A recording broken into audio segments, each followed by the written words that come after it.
సమస్య వస్తే ముందు మీరు మీ భార్యతో మాట్లాడండి. ముఖ్యంగా పెళ్ళైన మొగాడు తల్లిదండ్రులకు ఫోన్ చేయొద్దు, భార్యతోనే మాట్లాడాలి. ఉద్యోగం మారాలన్నా, ప్రమోషన్ ప్రయత్నం చేయాలి, లేదా ఉన్న ఉద్యోగం వదిలేయాలన్నా ముందు ఆలోచించవలసింది భార్యతో, తల్లితో కాదు, తండ్రితో కాదు. ఇక్కడ తల్లి తండ్రి ఆ విషయంలో సహకరించాలి. ఫోన్ చేస్తే ఒరే నువ్వు మీ ఆవిడ మాట్లాడుకోండమ్మా, మాకు ఎందుకమ్మా ఈ వయసులో ఇవన్నీ, మీరు మాట్లాడుకొని మీరు నిర్ణయించుకుంటారా. అంతగా వాళ్ళిద్దరూ కలిసి లేదు అత్తయ్య మాకేం తెలియలేదు మీరు చెప్పండి అంటే మనం చెప్పాలి. చెప్పకూడదు, అయితే వాడిని స్వతంత్రంగా ఆలోచించనివ్వాలి.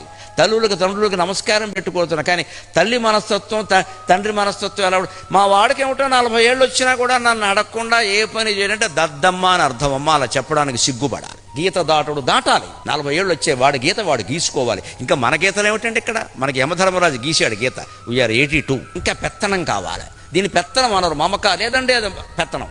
వాళ్ళ కాపురం వాళ్ళని చేసుకోనివ్వాలి, వేలెట్టద్దు. వాళ్ళ నిర్ణయాలు వాళ్ళు తీసుకోవాలి. ఈ తల్లి ఎంత తెలివైందో ఆ భార్య ఎంత తెలివైంది. స్త్రియోహి నామ కల్వేత నిసర్గాదేవ పండితా.